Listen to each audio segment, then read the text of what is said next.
সমীরউদ্দিন ভাইকে আমরা পেয়েছি, সমীরউদ্দিন ভাইকে পেয়েছি সঙ্গে। একটু ভাই ছিল, একটু চলে এসো।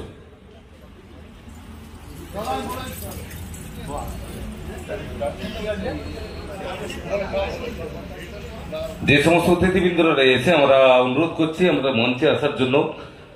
দপ্তরের নোটিশ 10 তারিখের মধ্যে আপনাকে আয়কর দপ্তরের সেখানে হাজিরা দেওয়ার নির্দেশ দেওয়া হয়েছে এবং সমস্ত রিটার্ন জমা দিতে বলা হয়েছে, এরকম সূত্র মারফত আমরা খবর পাচ্ছি। কী বলবেন? ধন্যবাদ সাংবাদিকদের এত গোপনে খবর রাখার জন্য।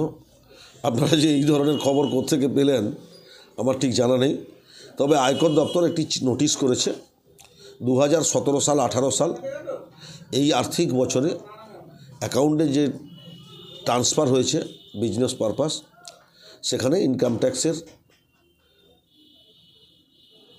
পরিমাণ মতো অর্থ আয়কর দপ্তরে জমা পড়েনি, এই মর্মে একটা নোটিশ করেছেন।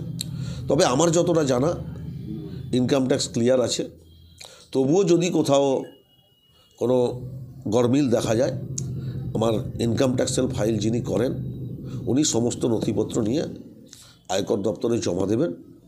যদি দেখা যায় পরিমাণ মতো অর্থ জমা পড়েনি, তাহলে নিশ্চিতভাবে আইনের বিধান অনুযায়ী আয়কর দপ্তর থেকে যে নোটিশ আসবে আমি সেই মর্মে সেই অর্থ আয়কর দপ্তরে জমা দেব।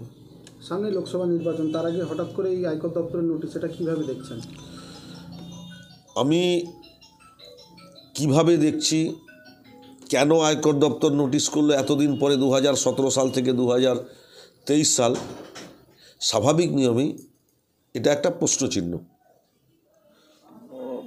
এই প্রশ্নচিহ্নে আমি কখনো এটাকে খারাপ চোখে দেখছি না।